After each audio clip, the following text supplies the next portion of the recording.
কৌশল কুশিনার নতুন একটা রেসিপির ভিডিওতে সবাইকে জানাই স্বাগত। আজকের রেসিপির জন্য নিয়ে নিচ্ছি 3 টেবিল স্পুন ফরচুনের সানফ্লাওয়ার অয়েল আর 2 টেবিল স্পুন ফরচুনের সরষের তেল। এই মিক্স করা তেলটা গরম হয়ে গেলেই এর মধ্যে দিয়ে দেব কেটে রাখা ফুলকপি, গাজর, পেঁয়াজকলি আর ব্রকলি। খুব আস্তে আস্তে অল্প আঁচে এটা ভাজতে হবে। অল্প আঁচে ভাজলে সবজির কালারগুলো একই রকম থেকে যাবে।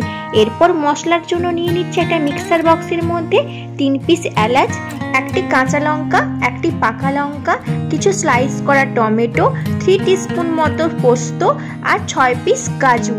এইগুলি একসাথে দিয়ে সামান্য জল অ্যাড করে একটা ভালোভাবে পেস্ট বানিয়ে নিচ্ছি। এই পাশে সবজিগুলো আস্তে আস্তে ভাজতে ভাজতে অনেকটাই সেদ্ধ হয়ে গিয়েছিল। এর সাথে অ্যাড করে নিচ্ছি এখন মটরশুঁটি আর টুকরো করা পনিরগুলো।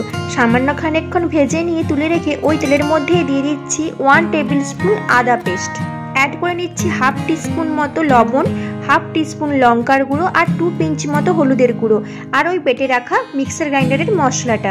এরপর বেশ কিছুক্ষণ মশলাটি কষানো হয়ে গেলেই অ্যাড করে দেব কুচনো টমেটো, কুচনো ধনে পাতা, রোস্ট করে রাখা এলাচের গুঁড়ো, রোস্ট করে রাখা দারুচিনির গুঁড়ো আর সামান্য চিনি।